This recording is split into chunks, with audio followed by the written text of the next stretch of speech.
Indonesia memiliki 265 juta penduduk dengan keberagaman yang mereka miliki. 17.000 pulau terhampar luas di seluruh Indonesia.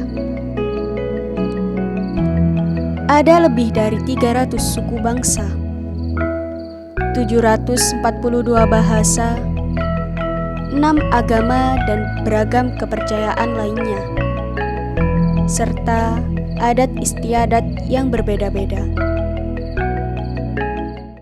Perbedaan tak mampu menghalangi kita menjadi bangsa yang satu, sebab kita punya bahasa Indonesia, bahasa persatuan, bahasa nasionalisme.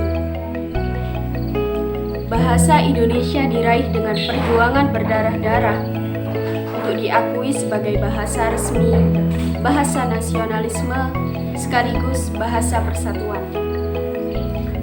Tentu kita masih ingat pada tahun 1928, para pemuda Indonesia pada saat itu bersumpah, berjanji kepada Ibu Pertiwi untuk selalu menjunjung tinggi bahasa persatuan, bahasa Indonesia. Para pemuda zaman dahulu berjuang melawan kolonialisme dan imperialisme. Mereka tertindas, terinjak harkat dan martabatnya selama bertahun-tahun. Ketika keberanian muncul, para pejuang tanah air mendeklarasikan bahasa Indonesia sebagai bahasa resmi untuk mengangkat kembali harkat dan martabat bangsa Indonesia. Lantas, mengapa kita sebagai generasi muda masih malu untuk berbahasa Indonesia? Menganggap bahasa Indonesia tidak sekeren dan segaul bahasa asing? Atau masih nyaman berbahasa daerah dan enggan belajar bahasa Indonesia?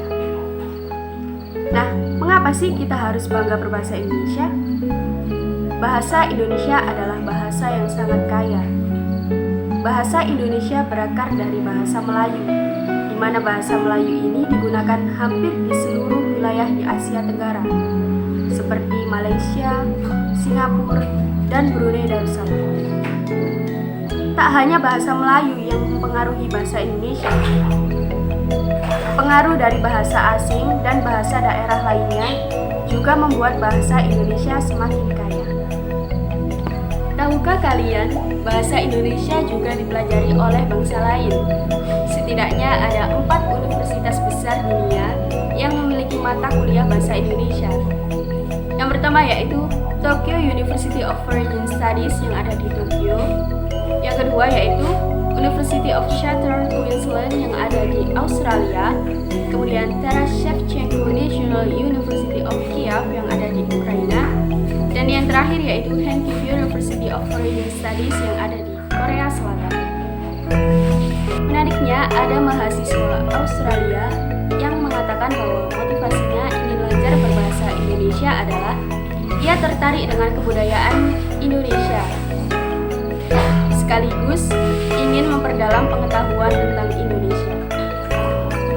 Tidak hanya itu, di Vietnam, bahasa Indonesia resmi menjadi bahasa kedua setelah bahasa di negara tersebut, yang kedudukannya sejajar dengan bahasa Inggris, bahasa Perancis, dan bahasa Jepang. Selanjutnya, bahasa Indonesia akan menjadi bahasa resmi ASEAN loh.